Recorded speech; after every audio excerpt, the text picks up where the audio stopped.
I didn't announce it because there's some really great news. Mary, I think, is going to talk about it. I'd like to introduce to you Mary Holland, who is an attorney. She's an NYU law instructor. She's Harvard educated, and she has a vaccine-injured child. Ladies and gentlemen, very pleased to introduce Mary Holland. Thank you. I am delighted to be here with you to support vaccination choice and education. And I am here to vigorously protest coercive vaccination policy that New Jersey imposes with Governor Corzine's blessing. Policies that make child care in elementary school unavailable to parents unless they vaccinate their children are coercive. They are also dangerous. They undermine public trust and put a minority's fundamental human rights to informed consent and privacy at risk. This is utilitarianism at its worst, and we reject it. We reject New Jersey's coercive mandate for annual flu vaccines for children. We support education and choice. If the seasonal flu vaccine and the new H1N1 vaccine are safe and effective, wonderful. Let people choose them freely based on education and consent, not ignorance and coercion. We support the right to choose. We are here to protect our right to make medical decisions for ourselves and our children. We will support the gubernatorial candidates here in New Jersey and candidates across the country who uphold vaccination choice, and we will oppose those who favor vaccination conscription. Informed consent to medical treatment is a fundamental human right. As a lawyer and the parent of a child with vaccine-induced autism, I engaged in the fight to overturn the misguided laws that have bypassed informed consent to childhood vaccination. There can be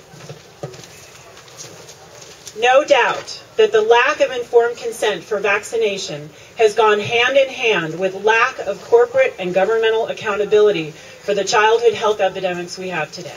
That's right. Even the CDC, the Center for Disease Control, now acknowledges that the national autism prevalence rate among children is 1 in 91 kids. Greater than 1% of all children, probably higher here in New Jersey, which tops the state charts for autism. 30 years ago, the CDC considered the autism rate to be 2 or 3 per 10,000. Show me the science that definitively proves that vaccines are not part of the autism epidemic and the autoimmune epidemics our children are suffering. We say, show us the science, but the government has said, how can we hide the science? Let us count the ways. I am sure I speak for this crowd when I say we are fed up. We are here to welcome a new day to secure vaccination choice and responsibility. We want every political candidate to go on the record. Do you favor coercion or choice? It's that simple. Coercion or choice. In the legal sphere, we are coming today from a fresh victory in New York. Just this morning, State Supreme Court Judge McNamara in Albany issued a temporary restraining order to stop mandated vaccination of New York State health care.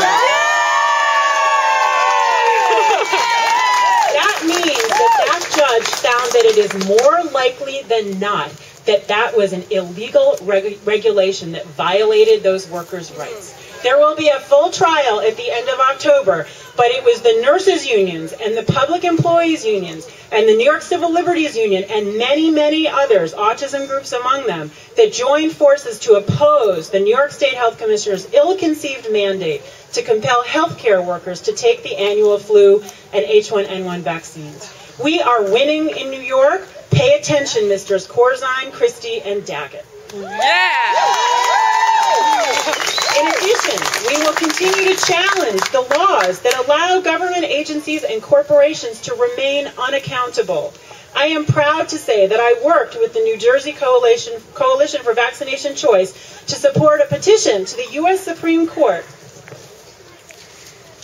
to take a case on whether a vaccine-injured child may bring her claim against a manufacturer to a court for a defective vaccine. We will challenge state laws that make access to daycare and elementary school dependent on vaccination status. We will lobby state governments that fail to offer philosophical exemptions. And we will continue until we overturn the Supreme Court decision from 1905 Jacobson versus Massachusetts, that has unfortunately given legal cover to the government and corporate actors who have put greed before our children's health. We are here for our children. This is our commitment as parents, and we will not give up.